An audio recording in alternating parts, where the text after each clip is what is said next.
Então, pessoal, boa noite. Vamos iniciar aí mais uma live hoje. Dá uns minutinhos aí para o pessoal começar a entrar. Quem tiver que entrar aí, pra gente tá falando de um assunto super interessante, né? A gente vai falar da Umbanda, mas a gente vai ver aí que não é só a Umbanda, né? A gente vai falar da Umbanda, porém a gente vai ver como a Umbanda ela se mistura com o Candomblé e com o kardecismo e etc. Então a gente vai ver, né, a importância dessa miscigenação e a gente vai ter noção. Boa noite, filha, Pai abençoe, seja bem-vinda. Então a gente vai ver, né, a miscigenação, como é importante, e nós vamos ter uma noção de que, na verdade, o problema ele sempre esteve, né? Boa noite, Márcio, estamos junto aí, casa de reunião, seja bem-vindo. E a gente vai ver então lamentavelmente que o problema é o ser humano, né? Como sempre foi e sempre será. E a gente vai ter uma noção de fato, a gente vai poder enxergar que como as coisas estão juntas, né, uma das outras. Boa noite, Josi, tudo bom? Deus proteja aí, que espero que esteja tudo bem aí com a sua família. Boa noite, Sônia, melhoras para você, filha. Então a gente vai esperar mais um minutinho, né? Boa noite, Elizabeth, seja bem-vinda aí. A gente vai esperar mais uns minutinhos e a gente vai dar início aí à oração e vai falar dessa situação que é muito importante. Como eu sempre falo, as lives elas estão sendo feitas nesse momento,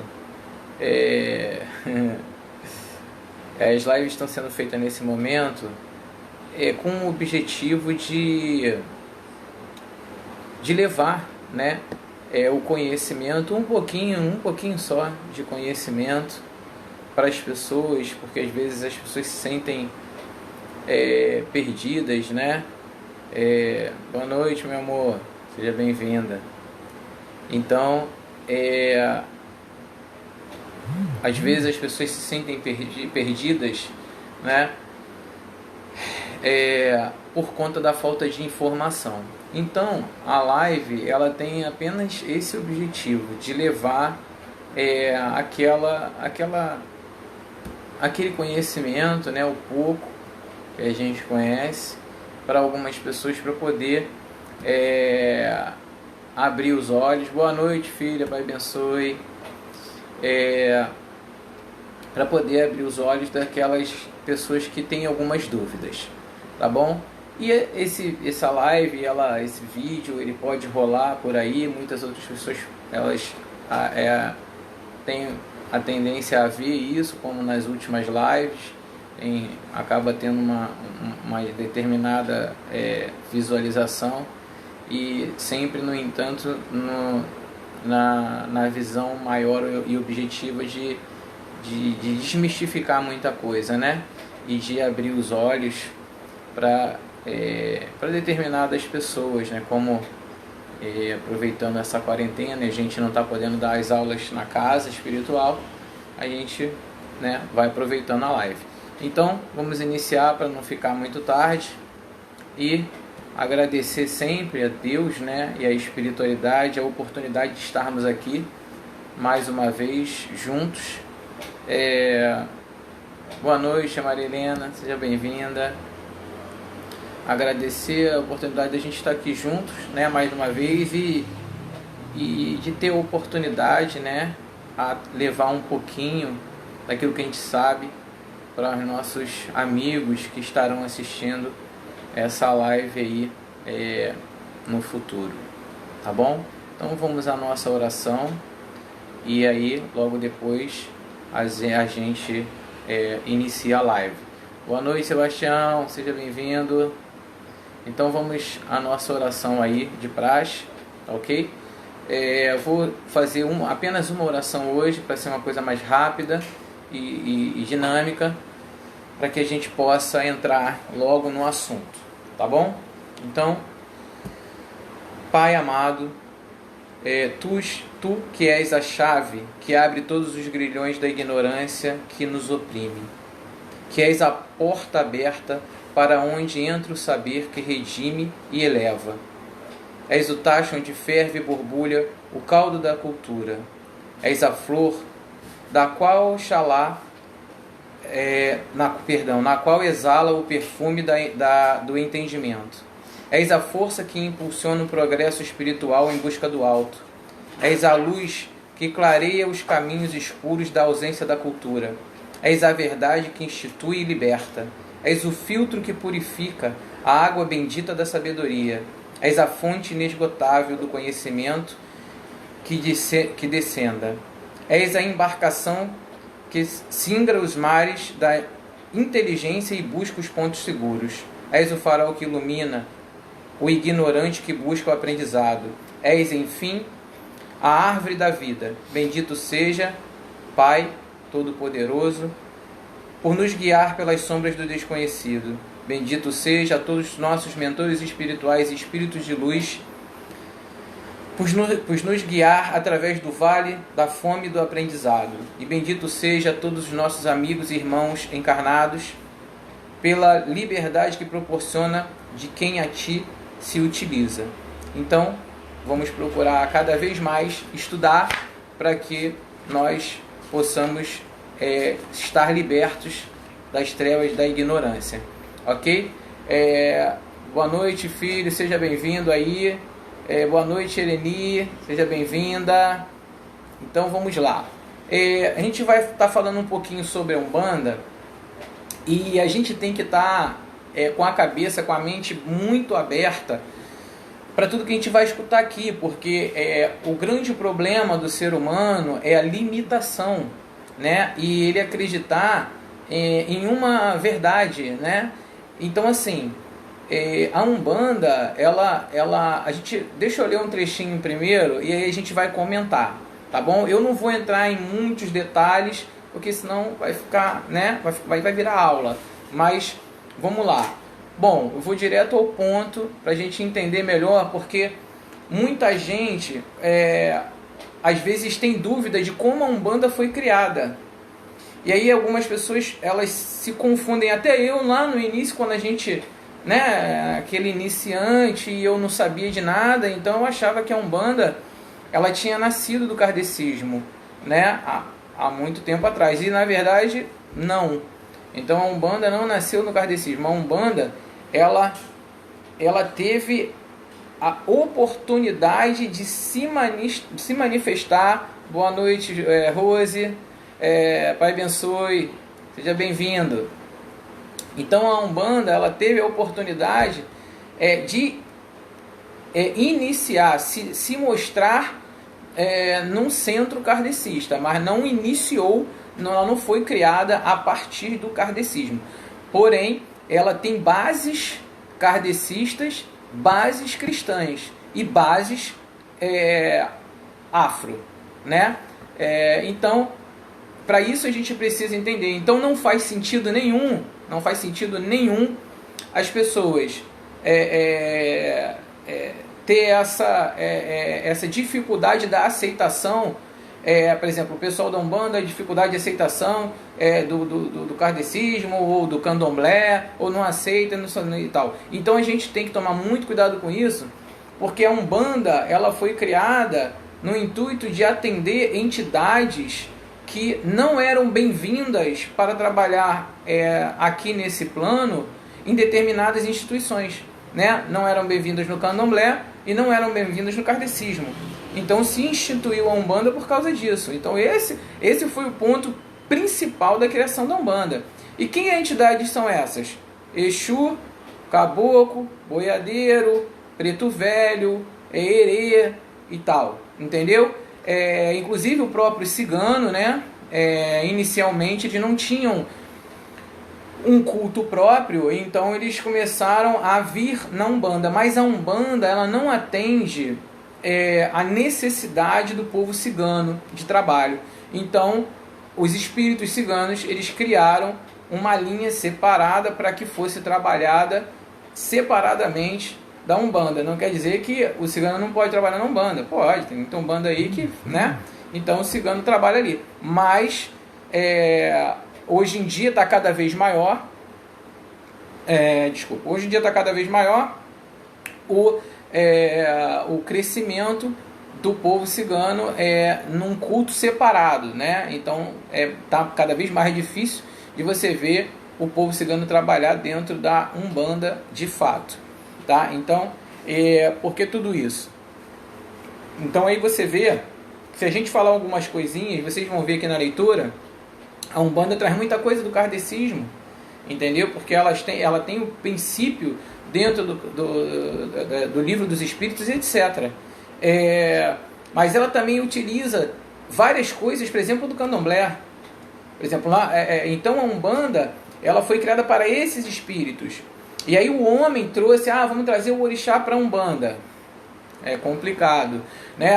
Vamos trazer o adijá para a Umbanda, não, entendeu? Vamos trazer o atabaque para a Umbanda. Então todos esses elementos são de fundo do candomblé e não da Umbanda, entendeu? Mas aí começou a haver essa miscigenação. Então não faz sentido nenhum as pessoas terem algum tipo de julgamento contrário a outras nações, porque o problema nunca é a espiritualidade, sim o homem, que não sabe levar a forma correta daquilo que a espiritualidade prega de fato, que é a evolução do ser humano, né, e um trabalho mais suave.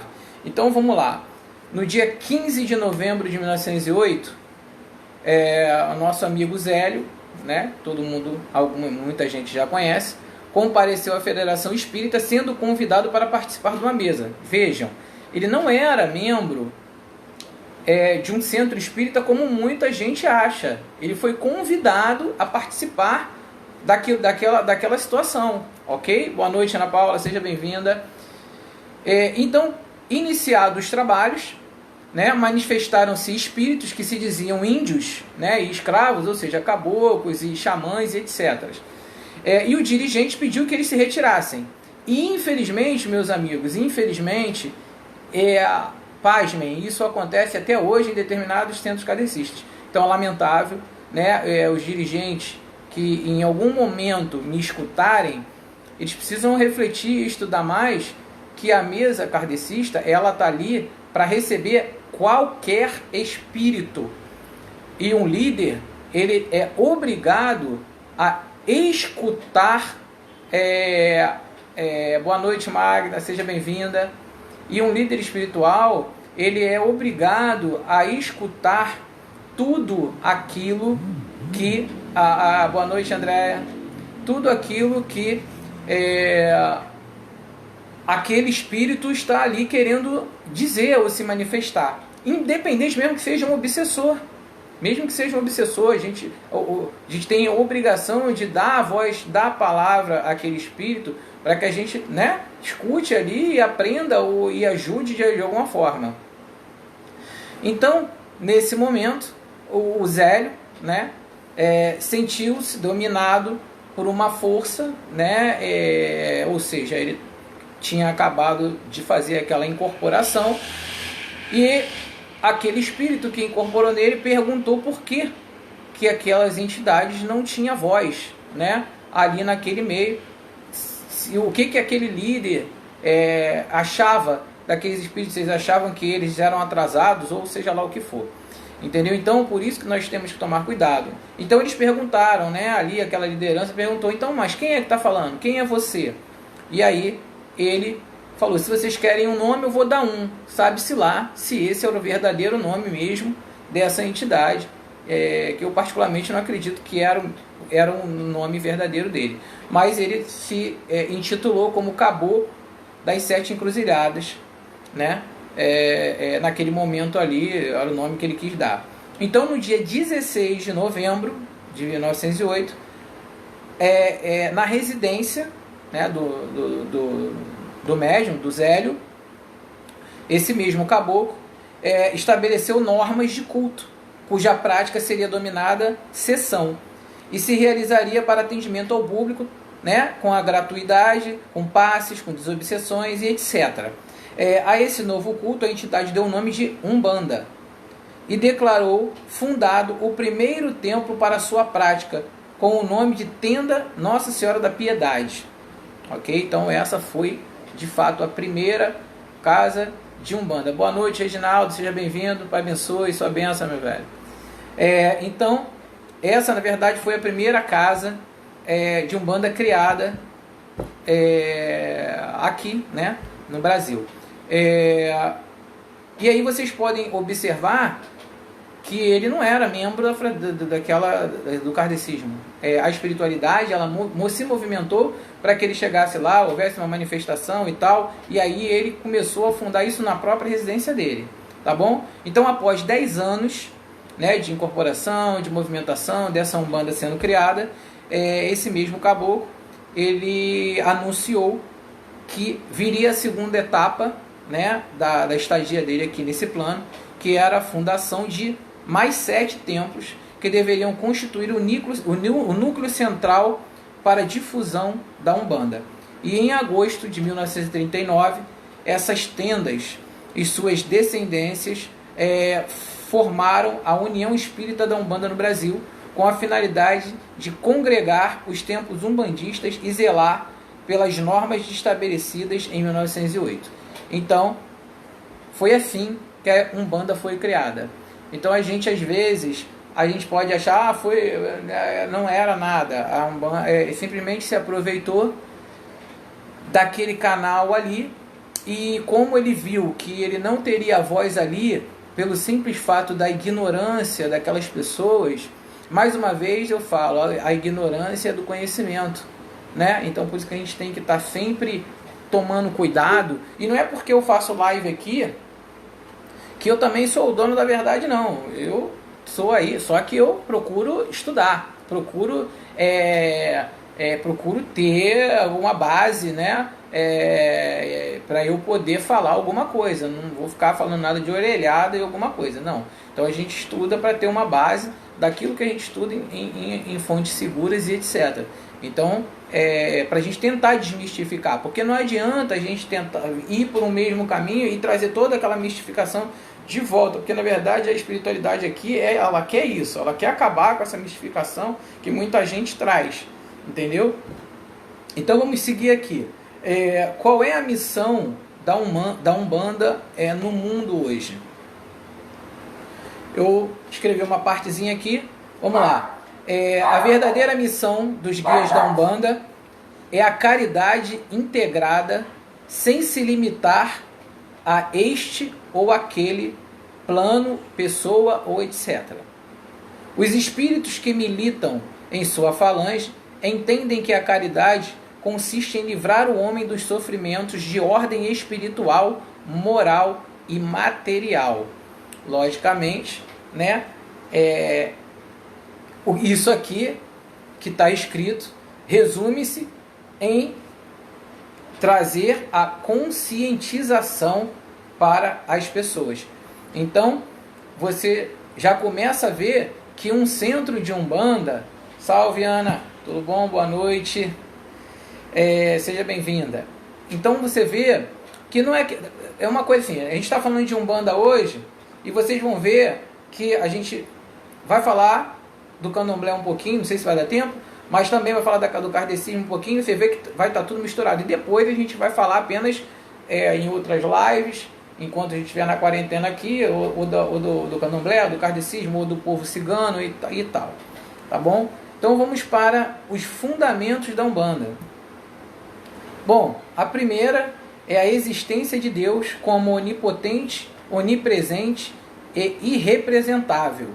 Ou seja, Deus é único, né? Como eu falei aqui em outras lives, independente de qualquer religião, Deus é único mesmo, e onipotente, onipresente e tal. Infelizmente, algumas pessoas distorcem isso. Segundo, a existência das entidades espirituais do plano superior que comandam linhas de vibração da Umbanda e os seus pontos de força da natureza. Terceiro, a existência de guias espirituais mensageiros que ainda estão em evolução e buscam o seu aperfeiçoamento. Quarto, lembrando que esses são os fundamentos, né? Para que a Umbanda, né? Fundamentos dali do trabalho da Umbanda. A existência do espírito sobrevivendo à matéria, resgatando os erros em busca da sua evolução, né? Isso daí, então, principalmente. Quinto, a reencarnação e a lei do karma. Perfeito? E aí você vê que nesses próprios fundamentos da Umbanda muita coisa está ligada ao kardecismo, tá? 6. A prática da mediunidade e a incorporação de guias através do médium. Umbanda. 7. O amor manifestado como caridade na palavra e na ação. Você vê que já pega todas as religiões. 8. A afirmação de que o homem vive num campo vibratório, sendo ele próprio um campo vibratório do seu próprio livre-arbítrio, ou seja, das escolhas, das suas ações. 9. A afirmação de que todas as religiões constituem os diversos caminhos da evolução espiritual que levam ao Criador. Como a gente falou lá atrás, né? Possamos sair de vários lugares, um do Canadá, outro dos Estados Unidos, outro do Brasil, outro da Espanha, outro da Colômbia, seja lá para onde for, e com o objetivo de chegar no Japão. Então todo mundo vai chegar no Japão, mas vai estar saindo de vários locais diferentes, entendeu? Os caminhos são diversos. E 10, a obediência aos ensinamentos sublimes do Mestre Jesus. Então você vê que a Umbanda, ela pega aí kardecismo, cristianismo, pega, entendeu? Então isso tudo, aí as pessoas têm que pensar, como é que a pessoa pode ter alguma coisa que, eu até esqueci da palavra agora, não pode aceitar as outras religiões, entendeu? Como é que ela pode isso se a própria religião dela, ela traz pedaços de outras religiões para dentro da mesma? Então não faz sentido, a pessoa, entendeu? Vamos lá. Próxima situação aqui. Aspectos dominantes da Umbanda. Primeiro, ritual variado pela origem, ou seja, existem vários tipos de rituais. Segundo, vestes em gerais, né, são brancas. Terceiro, na verdade, brancas isso é uma base para todas as religiões, né? Que se dizem espíritas, né? O próprio candomblé, a Umbanda, o próprio kardecismo. Então, tudo isso aí é a própria fraternidade branca. Então, tudo busca o branco, né? Não só pela pureza, mas pela paz, etc. 3. Altares com imagens de santos e tal, aquelas imagens que a gente vê na Umbanda. 4. Sessões espíritas formando agrupamentos dispostos com o intuito de ajudar as pessoas que ali procuram. 5. Desenvolvimento mediúnico normal. 6. As bases, tem bases africanistas, foi o que eu falei, né? Ou seja, base africanista é só uma, candomblé. Tem bases do espiritismo, né? Que é o kardecismo, o catolicismo, o ocultismo. Então você vê que a Umbanda, ela também pega muito de algumas religiões, etc. 7, serviço social constante dentro do próprio centro, né? A ajuda que o centro disponibiliza para as pessoas que necessitam. 8, finalidade de cura material e espiritual. 9, trabalha na parte da magia branca, apenas da magia branca e somente na magia branca, tá? 10, em todos os seus trabalhos de Umbanda ali, né? Quando o Preto Velho tá, o Caboclo, o Boiadeiro, seja lá que entidade esteja ali. Boa noite, Monique, seja bem-vinda. Então, independente da entidade que está ali, os trabalhos eles não são cobrados, né? Essas consultas, esses passes, esses tratamentos de cura, de desobsessão, nada disso, ele pode ter algum tipo de cobrança, ok? Não adota matança de animais em seus rituais. E aí a gente faz um adendo aí. Então você vê como é que hoje em dia as coisas começaram a se complicar muito e a gente ter que tomar cuidado com o que a gente fala ou prega, porque a Umbanda pura, né, ela não tem atabaque, ela não tem adijá, ela não tem orixá, ela não tem nada disso, ela não tem matança, ela não tem nada. Então ela está ali na palma da mão e é aquela energia, é aquelas entidades da própria Umbanda que estão ali para fazer os seus trabalhos, os seus passes, os seus conselhos e etc. e tal. Então eu vou repetir, no candomblé, ali adijá, atabaque, orixá, isso são coisas do candomblé. Não quer dizer que a Umbanda não possa se utilizar disso, mas o que eu estou querendo dizer é que a Umbanda é isso, o candomblé é isso, o kardecismo é isso, então já existe essa união de todas as coisas. Umbanda é sino, não é adijá, é sino. Então você vê que aí hoje em dia, o pessoal está postando tudo aí no Facebook, você vê aí na Umbanda um monte de gente com adijá na mão, com um monte de atabaque, com não sei o que lá, e um monte de Umbanda fazendo matança e tudo mais. Eu não tenho nada a ver com isso, ninguém tem. Se o cara acha que tem que fazer, faça. Mas para um zelador de Umbanda, para ele até fazer uma matança, ele tem que ser uma pessoa iniciada e preparada para aquilo, porque também não é qualquer um que pode realizar esse tipo de ato, entendeu? Então aí as pessoas começam a se perder e começa a dar problema, porque quando você trata de um orixá na Umbanda, é um pouco complicado, porque você vai estar cantando para aquele orixá e não é um orixá de fato, por exemplo, é um caboclo que está muito mais evoluído, que já está em um outro nível, então ele vem na linha daquele orixá, porque orixá é candomblé, é africano, ele fala em iorubá, a linguagem dele é iorubá, as cantigas são em iorubá, as rezas são em iorubá. Então, entendeu a questão toda? Logicamente, o que eu quero dizer é que não há problema se o cara está cantando para aquele orixá na Umbanda, ótimo, não tem problema nenhum. Mas a gente tem que ter essa visão de que a gente não pode apontar o dedo para nada nem para ninguém se você, dentro da Umbanda, tem muito do candomblé. Né? Se você dentro da Umbanda tem muito do kardecismo, se você dentro da Umbanda tem muito do ocultismo. Então a gente tem que ter muita atenção, porque Umbanda, ela não faz mal a ninguém. A Umbanda, ela não trabalha com um negócio de coração, de língua, seja lá o que for. Esses negócios aí de queimar os outros, bababá, não, porque o meu Exu é da direita, papo furado, conversa para boi dormir. Isso não existe. Entendeu? Se tá aí falando que é mimimi, não é nada disso, é quiumba, é obsessor, não é nada disso. Então, o trabalho da Umbanda é branca, é magia branca, é ajudar, auxiliar o próximo, crescer, evoluir, dar aula, ensinar, passe, tal, e etc.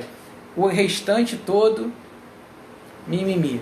Entendeu? Então, a gente tem que tomar muito cuidado, porque a gente fica aí, às vezes, vendo cada coisa que são assim impressionantes, né? Então isso tudo é para que aqueles que participam da própria Umbanda eles estejam atentos a esses detalhes, entendeu? Porque você não pode, por exemplo,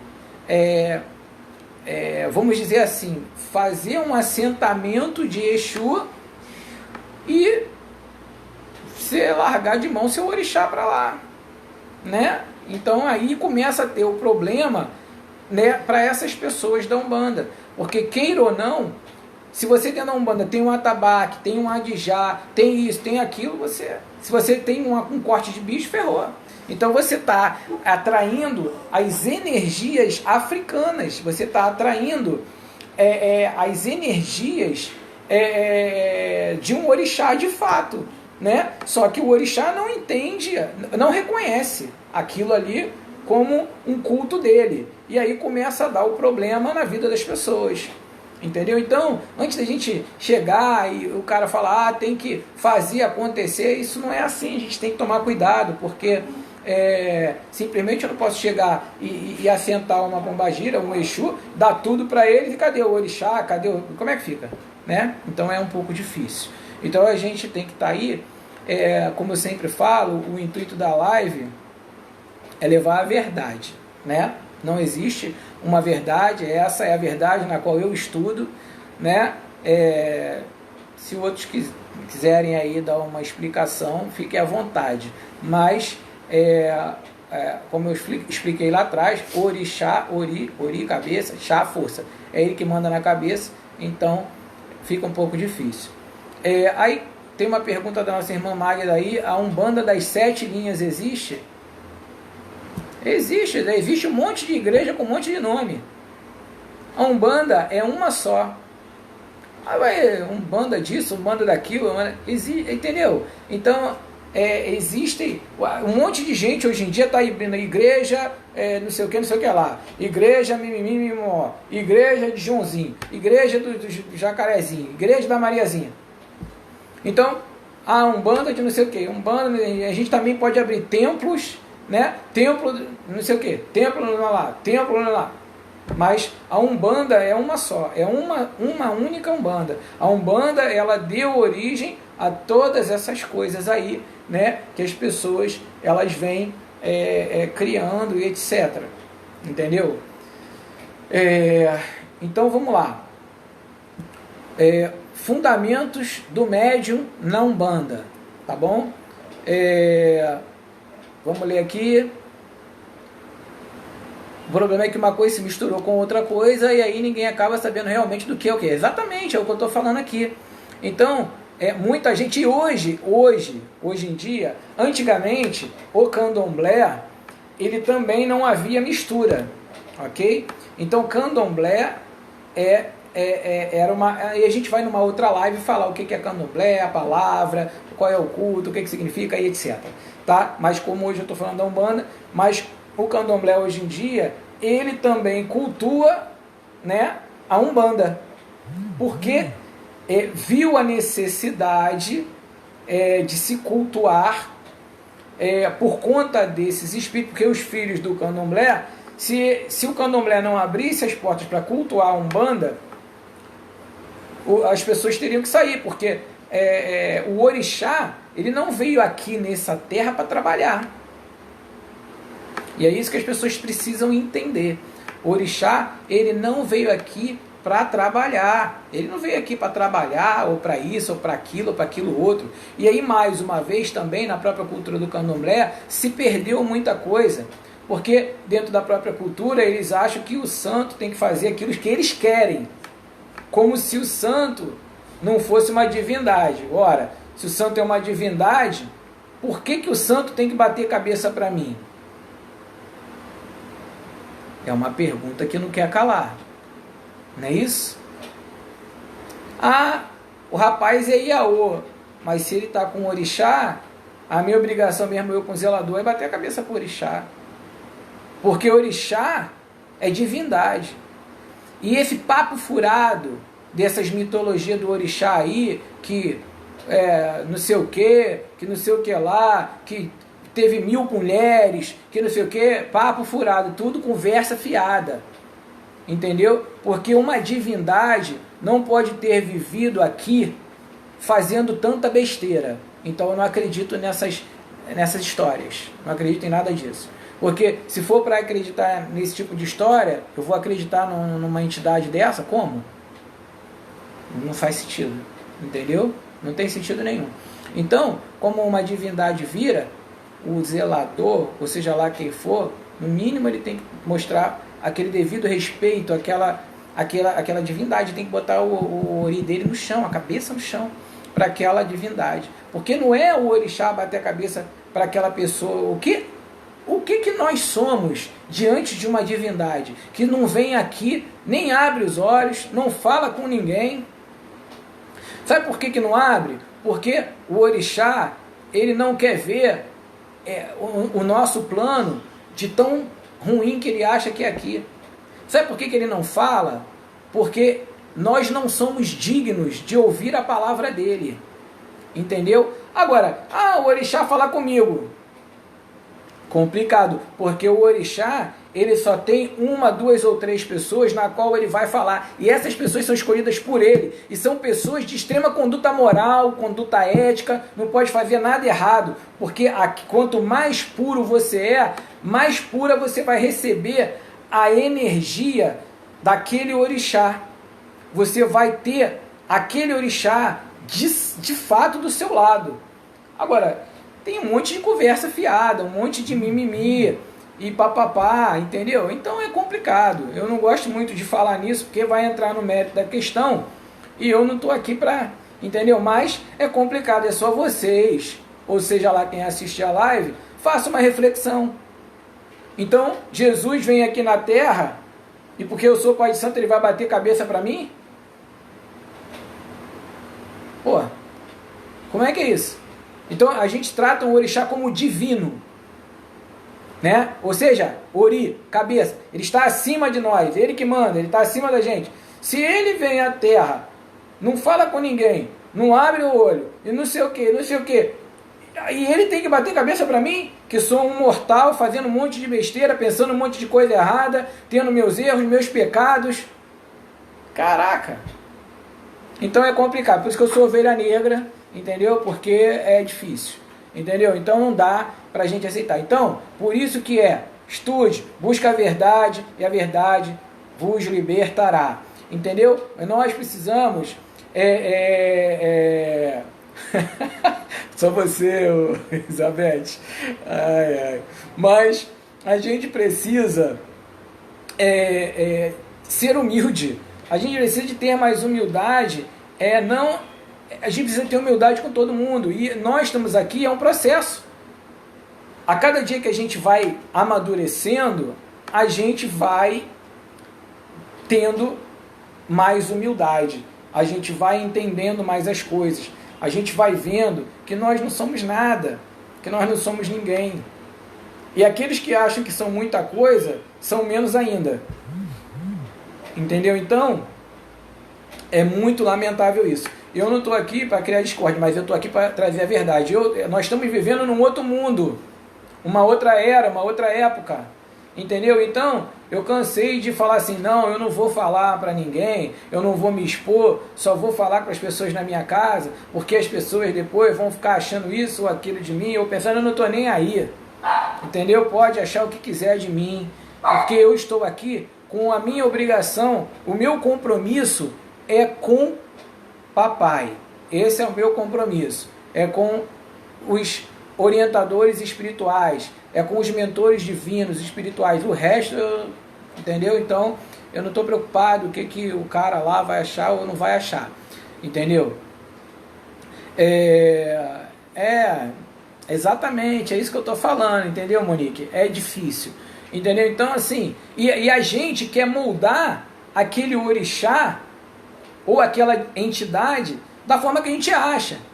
Eu posso falar para você e garantir aqui, para você, você pode ir em qualquer centro, assim, eu estou falando de centro legal, né? De você falar com uma entidade decente.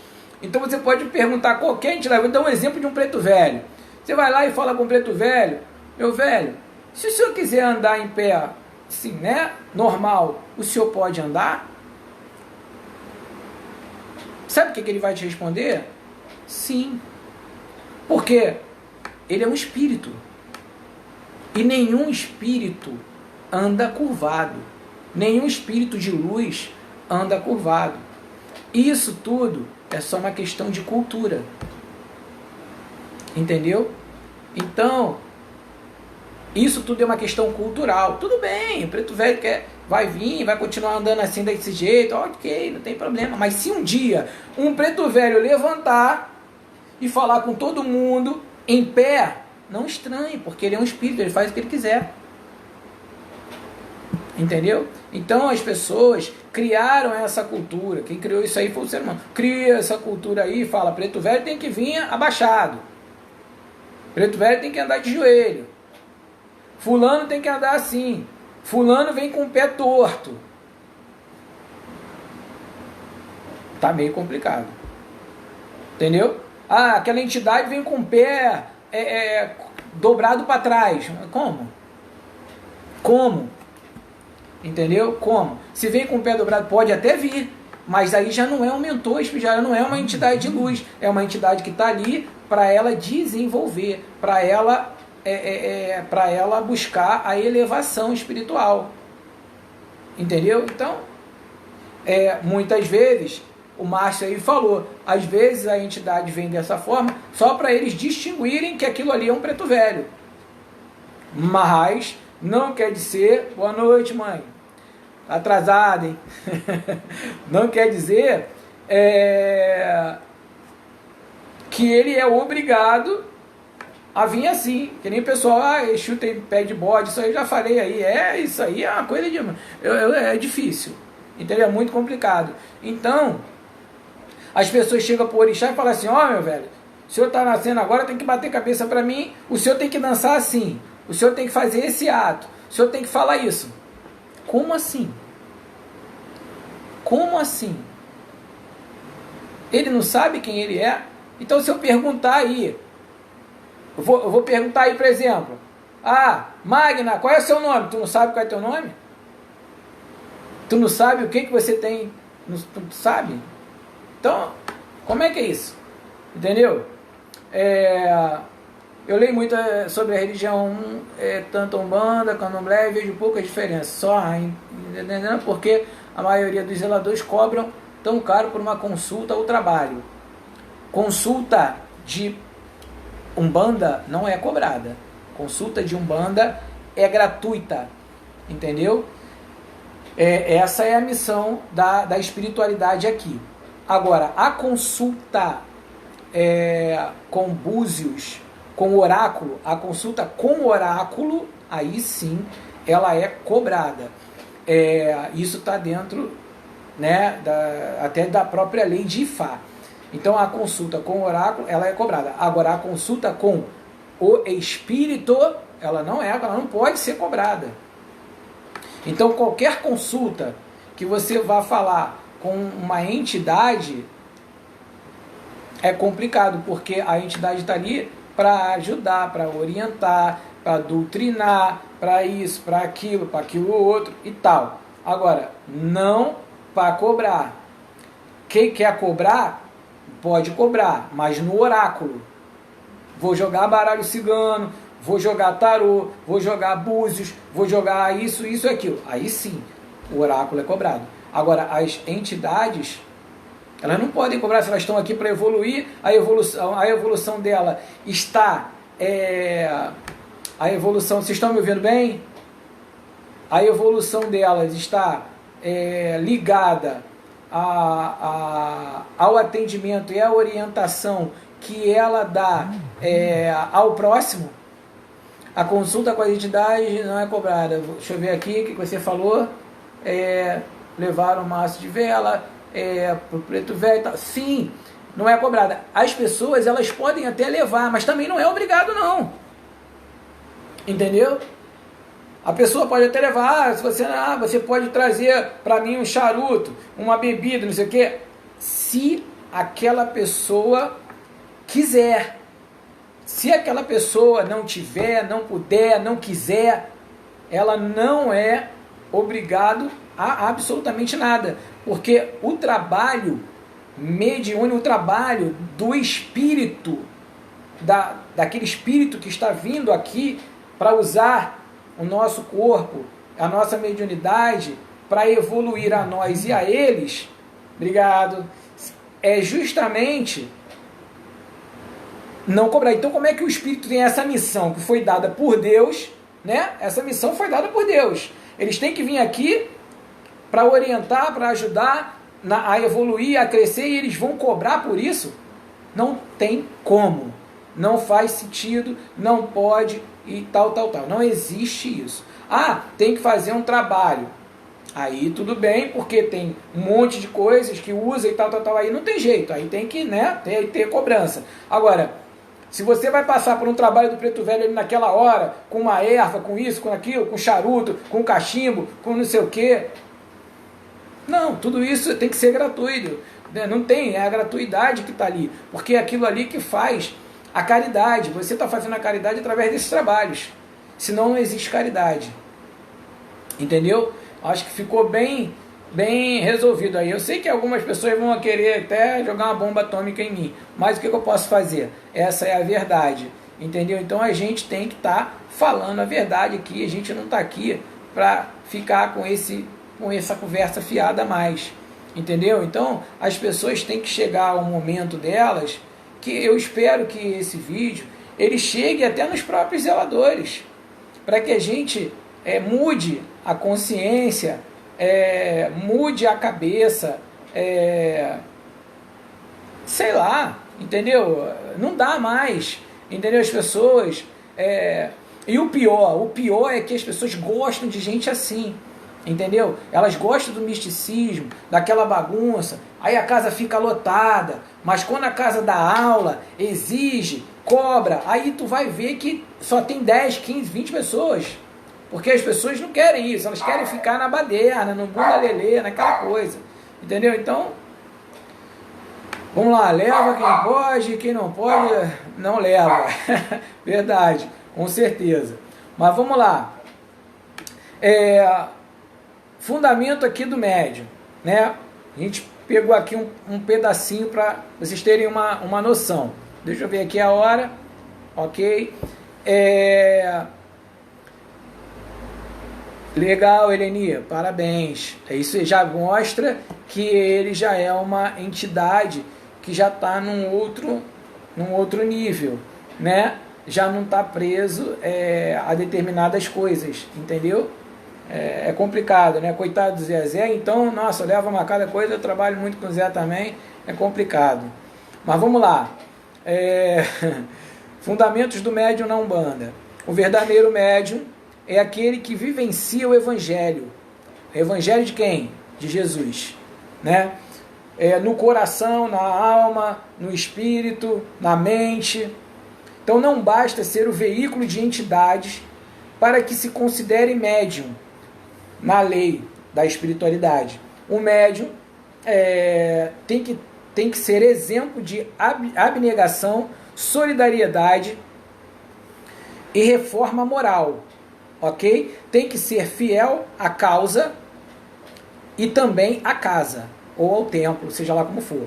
Todo médium que tenha consciência da sua missão deve ter como preocupação o seu aprimoramento moral. Então você vê que o aprimoramento moral é tudo.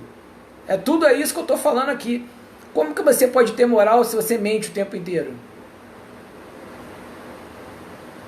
Né? Desenvolvê-la e assumir os seus compromissos, os seus compromissos que, se forem cumpridos, contribuirão para o progresso espiritual do próprio médium e de outros. No entanto, se a mediunidade for renegada, prestem bem atenção nessa parte, se a mediunidade for renegada, o plano secundário os desvirtuará do seu propósito sublime, e ela deixará o médium à mercê de entidades inferiores que saberão valer-se habitualmente das fraquezas humanas para destruí-lo. Uma conduta equilibrada, pautada nos ensinos do Evangelho, será sempre o maior obstáculo à investida dos espíritos trevosos. ficou bem claro que se você não cuidar, não fizer a sua missão, você vai se danar.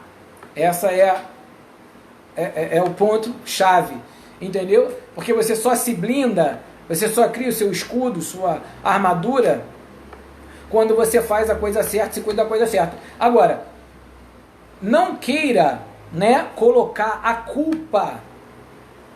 Ah, eu tô de saco cheio da espiritualidade, eu vou abandonar porque eu vim daquela casa e aquele homem, aquele pai de santo estava fazendo errado. Infelizmente, é verdade. Ok, né? Infelizmente é verdade.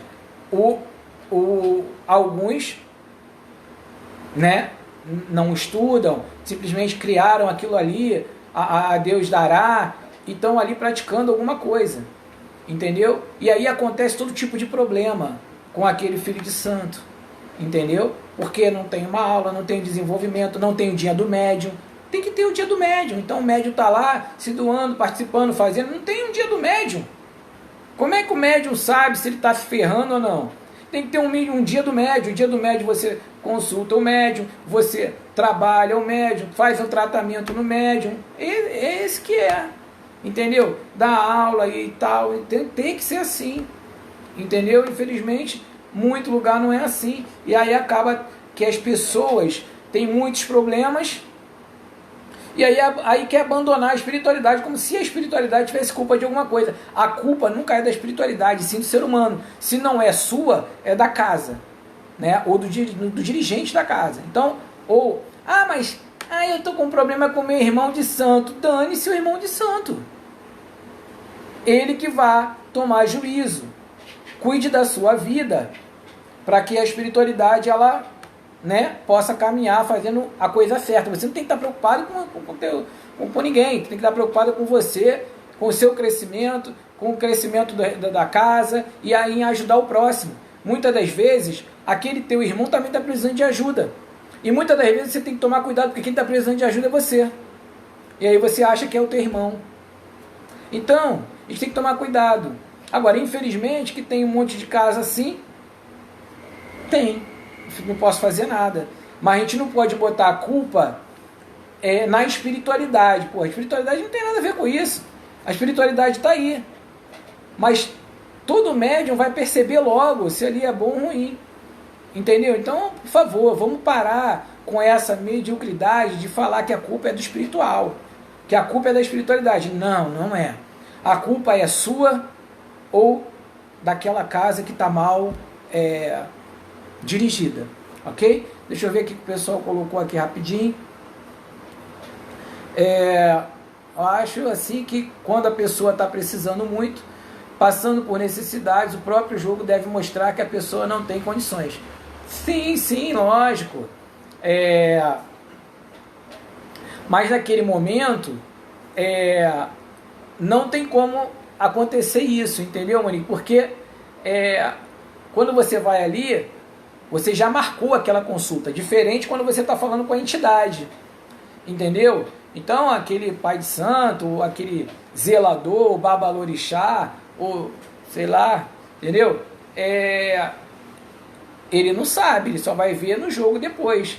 Então, na verdade, o correto é a pessoa falar para ele, entendeu? Porque é diferente quando você vai numa gira e fala com uma entidade. Agora, se você marca uma consulta, não tem como o cara saber, entendeu? É muito complicado, porque a gente atende muita gente, e muita gente cheia de problema, entendeu? Então, na verdade, o certo é você falar, olha, isso é o certo. Falar, comunicar ele, entendeu? Até porque a gente tem que trabalhar sempre com a verdade, porque depois ela será cobrada da gente, entendeu?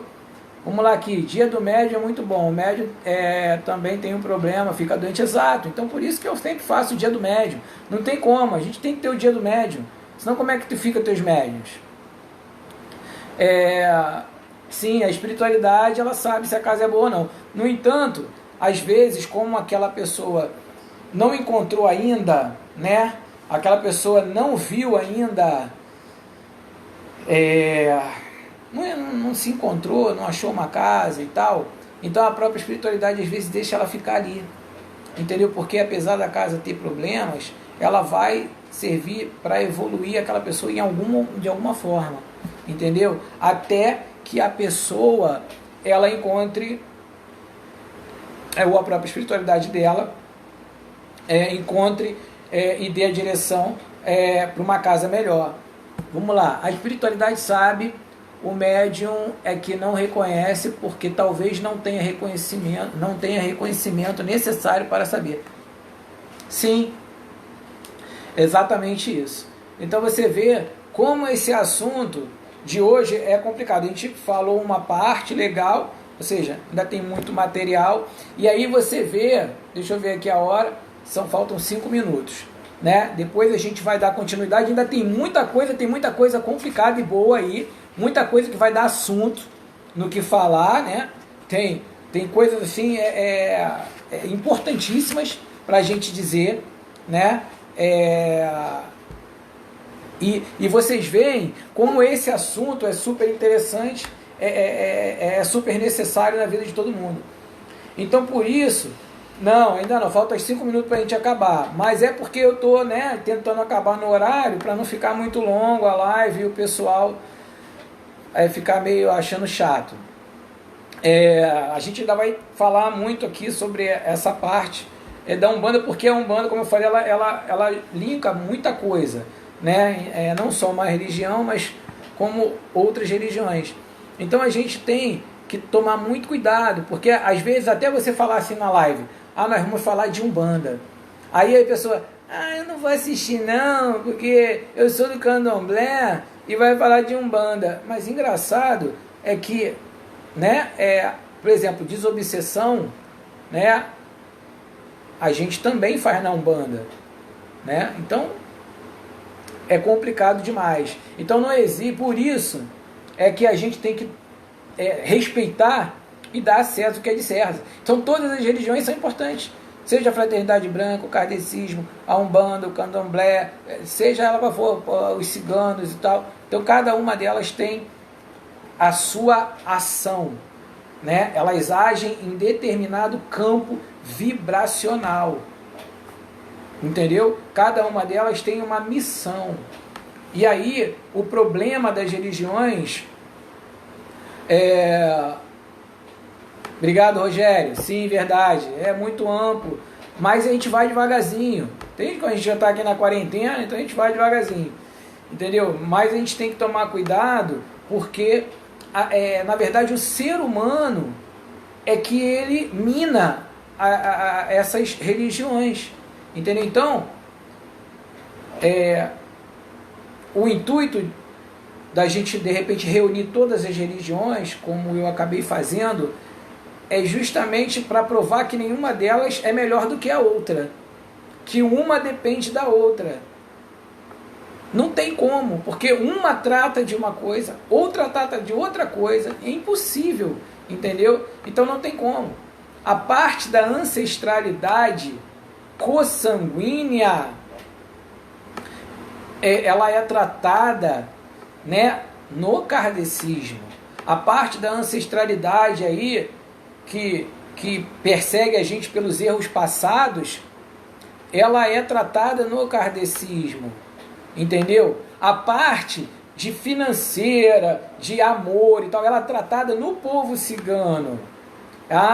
Com certeza, Monique, eu amo o povo cigano também, adoro as nossas tendas lá, sem comentários com o povo cigano.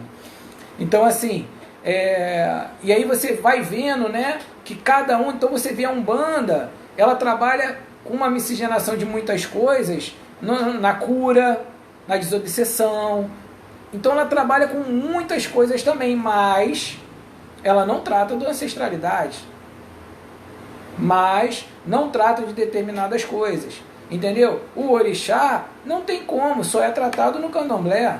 Então, se aquela pessoa tem um compromisso, uma missão, uma obrigatoriedade, ela tem que ser tratada no candomblé.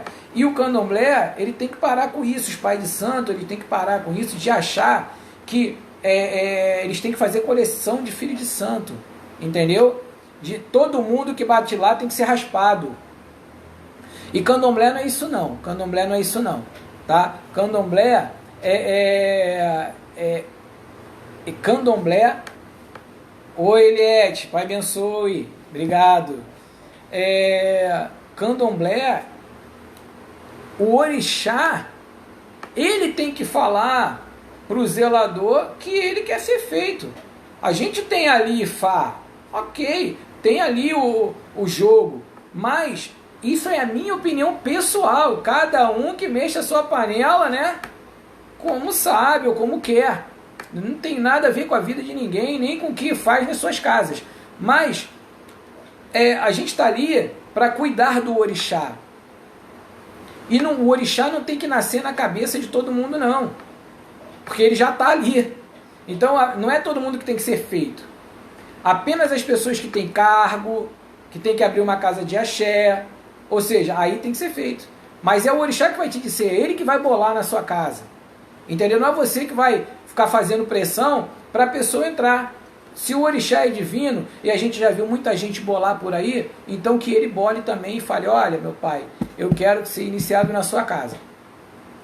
Porque se não bolar, nós vamos fazer buri, vamos assentar isso, assentar aquilo e tal, e é vida que segue, vamos dar caminho, vamos prosperar, entendeu? Vamos prosperar, vamos caminhar, porque não quer dizer que você vai prosperar porque você não vai prosperar porque você não fez isso aí é balela, entendeu? Então existem casos e casos. Infelizmente hoje em dia, qualquer coisinha o cara fala, tem que fazer o santo. Entra aí, tem que fazer o santo. Entra aí, tem que fazer o santo. Me poupe. Entendeu? Me poupe. E é isso que está a cada hora denigrindo mais a imagem do candomblé. Que as pessoas estão vendo isso aí, etc e tal. Então, o fazer o santo não é uma obrigatoriedade. O fazer o santo só tem duas opções. Ou o orixá bola ali, para mostrar para você que ele está bolando, né? Salvo, claro, eu estou falando isso tudo, salvo ou ganha e quer, que, né? Aí não tem como. Mas, ou ele dá todo aquele caminho, mostra tudo aquilo ali para a pessoa. Porque, eu vou falar uma coisa para você, a pessoa não pode entrar para fazer o santo toda ferrada, toda isso, toda aquilo. Porque, será que é isso? Aí sai do roncó cheio de dívida, com um monte de coisa para pagar? Não, não aceito isso. Não aceito. Entendeu? Não, na minha casa nunca vai ser assim. Então, vai procurar outro lugar. Não tem questão nenhuma de ficar lá. Entendeu? O orixá, ele dá o caminho, dá a condição, mostra para o filho, bolou, ok, então vamos dar caminho, vamos dar condição. E em algum momento a gente faz o que tem que ser feito. Entendeu? E outra coisa, como eu falei, cada um mexe a sua panela. Então, às vezes, a gente faz as festas para fora e isso encarece muito para aquela pessoa. Então a gente, por que isso? Para quê? Para quê? Eu sei que lá atrás se fala que a gente tem que convidar, né, aquela família de axé, aquelas pessoas da comunidade, né, para que a gente, quando sirva aquela comida seja a comida que foi daquela obrigação, porque o correto é partilhar daquela comida com a comunidade que está ali na sua casa, ao redor da sua casa, entendeu? Então, sei lá, acho que muita coisa, sabe? E aí isso, eu acho que a espiritualidade não está nisso. A espiritualidade não está nisso, é a minha visão pessoal, entendeu? A espiritualidade está muito no simples.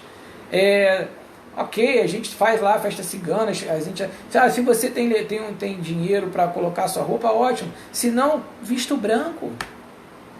Mas eu vou fazer 3 saídas de branco? Vai. Mas vai ser assim. Porque o orixá não está preocupado com a tua roupa. Não está mesmo. Ele está preocupado com o fundamento que está sendo feito para ele. Ele está preocupado com as coisas certas que tem que ser feito para ele. E não se você vai vestir sei lá o que. Entendeu? Então é muita coisa. Ou se na sua festa você vai servir caviar. Ou se vai servir churrasco. Ou se vai servir sei lá o que. Entendeu? Ou se vai colocar 30 caixas de cerveja. É complicado. Entendeu? Então, será que é isso que o orixá quer? Será que é isso que a espiritualidade quer? Não sei. Eu acho que não, né? Mas aí vai da cabeça e da consciência de cada um. Então, os cultos religiosos, muitas vezes eles estão se tornando festa, né? É uma grande festa. E será que aquele orixá, ele quer aquilo ali? Será que o zelador foi em Ifá para perguntar se aquele orixá faz questão daquilo ali? Será? Será que realmente o orixá, ele quer que aquilo ali seja daquela forma? É isso aí. São perguntas, né? Que a gente precisa... a gente tem que refletir. Não é isso? A gente tem que pensar em tudo isso e se perguntar: será que é isso mesmo que a entidade quer? Acho que não, né? Entendeu? Será que o orixá não quer o simples? Eu vou falar uma coisa para vocês. O Iaô, em alguns processos, é extremamente tenso, né? Se ele não estiver sendo assistido ali, é uma coisa muito tensa, é muito difícil, entendeu? Será que o orixá quer isso? Ou será que ele quer que o filho dele esteja tranquilo, esteja bem, para que ele esteja recebendo aquela energia? Será que o orixá quer que você chame 1000 pessoas para dentro daquela casa para assistir aquele orixá? A quê? A dançar? Para mostrar para aquelas pessoas que a sua casa está tirando uma Yansan, um Airá, um Ogum, seja lá o que for? Será? Será que se a gente fizer o que precisa ser feito apenas com os filhos de santo da casa, o resultado não é o mesmo? Será que não é o mesmo? Eu queria entender isso. Será que não?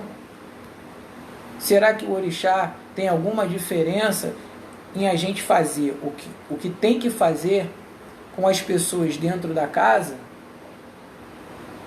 Ou será que tem que mostrar para todo mundo o que está sendo feito? Ah, mas no candomblé tem a necessidade que as pessoas têm que saber, têm que ver. O problema é das pessoas. Eu não tenho que provar nada para ninguém. Eu garanto que toda casa de santo, no mínimo, tem 10 pessoas. No mínimo. Então tem 10 testemunhas ali que vão estar tirando foto e guardando. Guardando aí. Entendeu? E que não tem necessidade nenhuma também de ficar colocando isso aí, não. Na praça, não. Entendeu? Será que o orixá quer isso? Não sei, cada um com o seu quadrado aí, né? Cada um com seus problemas e cada um faça da sua vida o que quer. Mas o que as pessoas têm que entender é que e o Pai Humberto não faz isso não. Então, o problema é meu. Como é que vai me julgar? Já pensou se eu fosse julgar você? Todas as coisas que você faz que eu não concordo? Imagina. Entendeu? Imagina. Se eu fosse começar a questionar muitas coisas por aí, como é que seria, né? Fica meio difícil. Entendeu? Então, eu não sou uma pessoa que estou aqui brincando de espiritualidade. Eu procuro estudar. Eu procuro buscar. Estou longe, mas muito longe de saber, sei lá, talvez 1% ou menos. Estou muito longe. Mas todos os dias eu estudo. Todos os dias, sem exceção nenhuma. Então, eu busco, eu procuro entender, aprender, ter humildade, mas infelizmente tem que ter alguém para botar a cara, para falar aí, entendeu? O que é, o que não é, o misticismo, o que não é misticismo, as invenções, isso ou aquilo.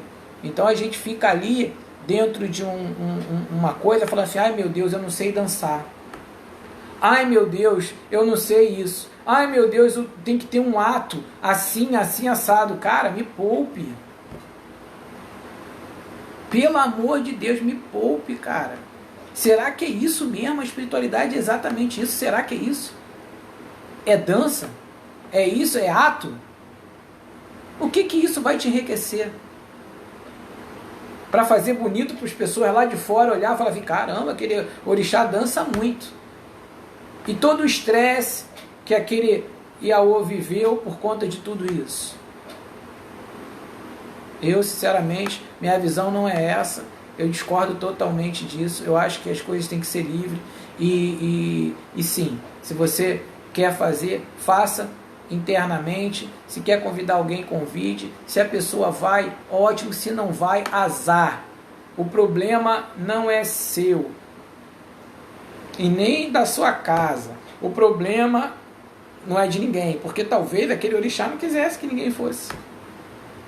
Talvez aquele orixá quisesse que aquilo ali fosse uma coisa interna, porque na verdade aquela energia não é para aquelas pessoas, e sim para aquele filho dele, porque aquele filho dele está renascendo. Então, o ato de renascer é para você dar a oportunidade daquela pessoa mudar a vida dela. Esse é o fundamento. Então, o ato da gente, quando o Iaô faz lá todos os preceitos que tem que fazer, ele renasce.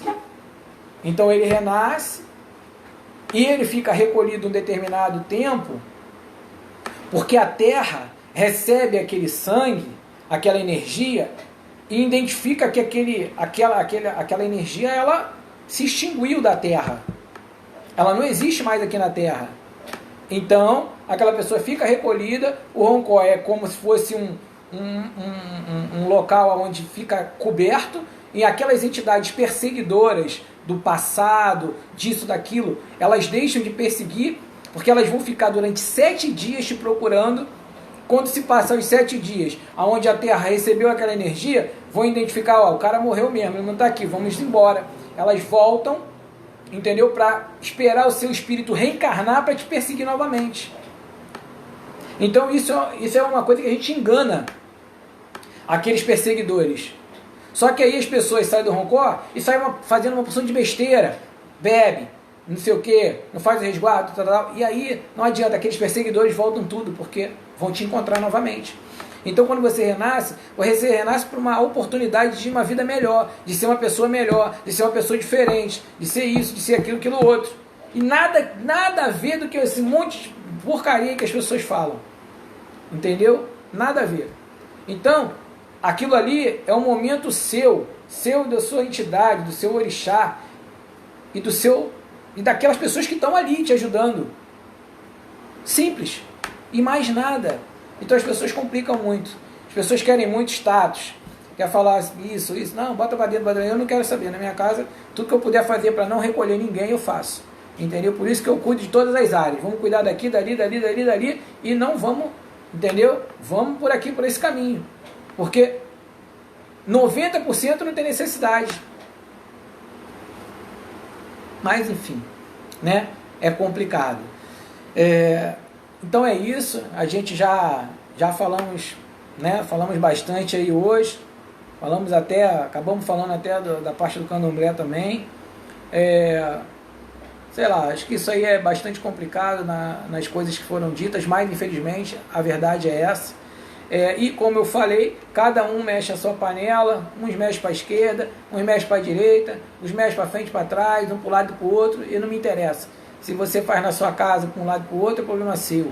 Se mexe para lá, também é seu. Eu não tenho nada a ver com isso. Quem tem que cobrar da gente o que está certo são eles. É a espiritualidade, é a divindade. É isso que eles é que vão cobrar de cada um de nós. Então, basta a gente fazer a nossa parte e tentar ajudar o máximo que a gente puder aqueles que nos solicitam, aqueles que vêm até nós. Entendeu? Então eu queria agradecer a todo mundo. Legal, Josi. Sua mãe está assistindo, manda um beijo para ela aí. Obrigado, Rogério. E aí na próxima quinta nós voltamos aí, né?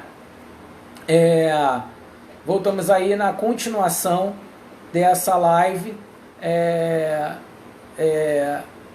né, tão complicada e a gente vai criar aí várias discussões, porque você viu que é complicado mesmo e vai criar essa discussão, vai criar esses problemas, porque as pessoas, elas são difíceis, elas não procuram a verdade, entendeu? Como eu falei, ninguém tem a verdade absoluta, mas cabe a nós buscar cada vez mais a verdade, buscar cada vez mais o entendimento, a compreensão, entendeu? Para que a gente possa se tornar melhor e ajudar melhor as pessoas. A gente tem que quebrar determinados paradigmas, né? que são criados por nós mesmos. Como o Márcio bem lembrou, lembrando agora que mês de maio, né, é o mês dos Preto Velho, nossos amados Preto Velho, no mês de Nossa Senhora de Fátima, no dia 13, e no dia 24, a nossa amada aí, Santa Sara, né? Eu sei que eu estou de quarentena, mas com certeza eu estarei lá na minha casa, pelo menos no dia 13, no dia 24, se a gente estiver ainda de quarentena, eu farei alguma coisa lá, né, pequenininha e tal, mas para que não passe em branco, porque, né, é sempre muito importante a gente estar lembrando, né? Nossa Senhora de Fátima, não tem nem palavras, não preciso nem falar nada sobre ela. Os Preto Velhos, eles são entidades maravilhosas. Eu posso falar, Rogério, sobre os Preto Velhos, é só você me lembrar aí na próxima live. Não preciso nem olhar nada, nem nada, porque é muito fácil falar dos Preto Velhos, né? Pela simplicidade deles, pela entidade que são e que representam aqui, né, nesse plano pra gente, né? E de Santa Sara, a gente pode até falar um pouquinho dela também rapidamente, porque aí já é uma outra live, que é a parte do Oriente, pra gente acabar não entrando, como eu entrei na parte do Candomblé hoje, porque acaba que quando a gente fala de Umbanda, isso vai, entendeu? Entra um no outro aí, tá bom? Então, queria agradecer a todos, vamos aí à luta, né? A gente vai fazendo as nossas orações, pedindo aí aos nossos mentores espirituais para que possam proteger a todas as pessoas, livre a todas as pessoas aí do Covid aí, né? Aquelas pessoas de risco, por favor, não se ausentem de casa, deixem que os mais jovens corram esse risco, né? Por conta das suas imunidades, ok? Um abraço a todos, beijo no coração de todos, muito obrigado. Vocês podem fazer as suas perguntas. Se eu não souber, eu vou falar, gente, não sei, vamos procurar, tal, vamos saber o que é aí, tá bom? Mas o que tiver aí ao meu alcance, eu posso tentar responder. Boa noite, mãe, obrigado aí, te amo, se cuida, tá bom? Boa noite aí, Eliette, Rafael, meu amigo, grande abraço, boa noite aí também para você. Boa noite, Monique, filha, beijo no coração aí, cuida bem das criancinhas, dos neném, manda um abraço pro Ademar, boa noite aí a todos, Roberto, tá bom? Beijos aí a todos vocês, boa, Biel, fica com Deus e até quinta-feira nós voltamos aí, e quem quiser, pode escrever sua pergunta aí, e na próxima live perguntar, que a gente tenta aí, responder, tá bom? Boa noite, Sônia, se cuida, melhoras, tá bom? Boa noite a todos então, beijo, Cris, boa noite aí, um abraço.